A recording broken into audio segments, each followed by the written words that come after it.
আসসালামু আলাইকুম। এতিম ছেলের ভালোবাসা তৃতীয় পার্ট। ঘড়িতে দেখি রাত প্রায় 4টা। ভোরের একটা ট্রেন আছে ঢাকা যাওয়ার। হাঁটতে হাঁটতে রেল স্টেশনে চলে আসলাম। বাকি রাতটুকু জেগেই কাটিয়ে দিলাম। তারপর সকালে ট্রেনে উঠে ঢাকায় চলে আসলাম। এখন প্রায় 1টা বাজে। ক্ষুধায় পেটটা জ্বলে যাচ্ছে। রাস্তার পাশে হোটেলে দুপুরের খাবার খেলাম। এখন একটা থাকার জায়গা খোঁজা লাগবে। অনেকক্ষণ খুঁজে একটা মেসে ফাঁকা রুম পেলাম, ওটাই উঠে বললাম। থাকার জন্য রুম পাওয়া গেল। এখন একটা কাজের জোগাড় করতে হবে। পরের দিন সকালে কাজের খোঁজে বের হলাম। অনেক খোঁজাখুঁজি করেও একটা কাজও পেলাম না। এভাবে কয়েকদিন চলে গেল, কিন্তু কাজ পাচ্ছি না। এদিকে কাছে যে টাকা ছিল তাও প্রায় শেষ হয়ে যাচ্ছে। এমন চলতে থাকলে না খেয়ে মরতে হবে। পরের দিন কাজ খুঁজতে আবার বের হয়েছি।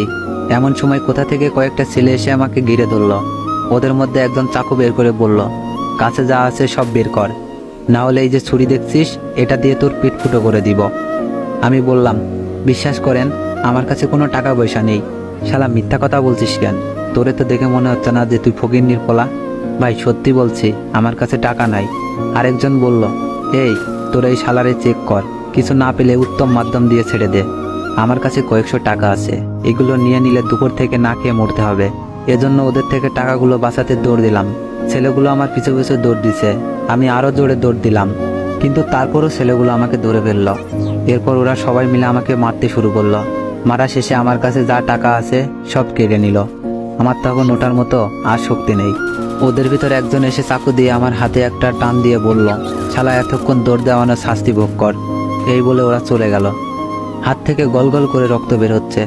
ব্যথা যন্ত্রণায় হাত নাড়াতে পারছি না। এমনভাবে রক্ত পড়তে থাকলে কিছুক্ষণ পরেই রক্ত শূন্যতায় মারা যাব। চোখের সামনে বাবা মাকে দেখতে পাচ্ছি। এরপর চারিদিকে ঝাপসা দেখতে লাগলাম। চোখ খুলে দেখি আমি হাসপাতালে, কাটা হাতে ব্যান্ডেজ করা, আর এক হাতেও দেখি স্যালাইন লাগানো।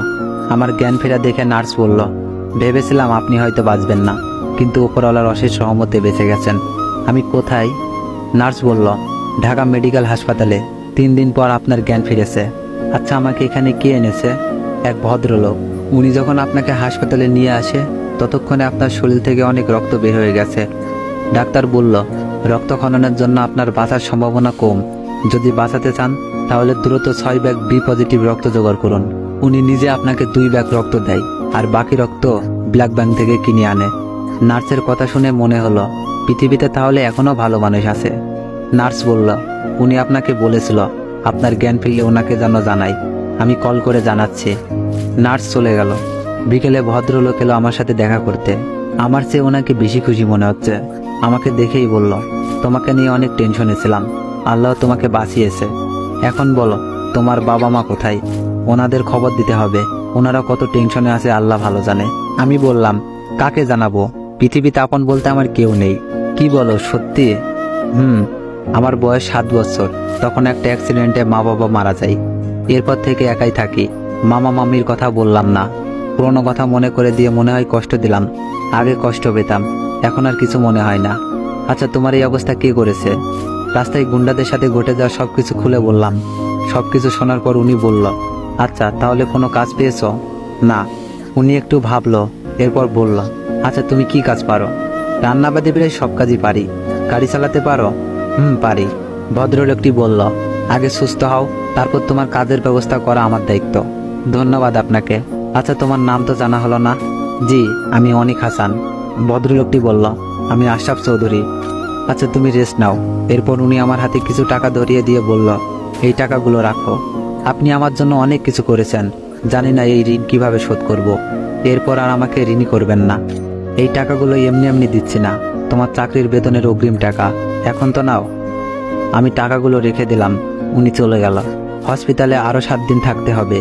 হসপিটাল থেকে বের হয়ে মেসে গেলাম। আশরাফ স্যারের কথা মতো সবকিছু গুছিয়ে নিয়ে ওনার দেওয়ার ঠিকানা মতো জায়গায় আসলাম।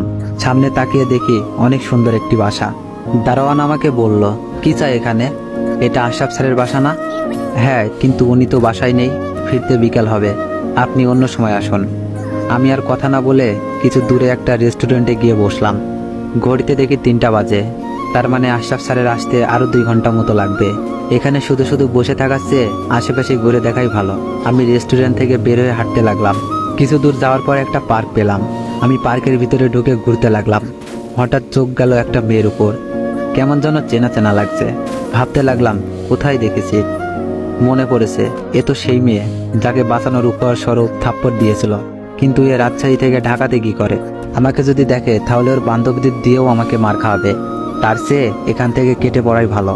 আমি মেয়েটার পাশ কাটিয়ে চলে যেতে লাগলাম। হঠাৎ কোন মেয়ে যেন এই ছেলে শোন বলে ডাক দিল। যাকে ইচ্ছা ডাকু, এখানে দেরি করলে মার খেতে হবে। আমি আরো জোরে যেতে লাগলাম।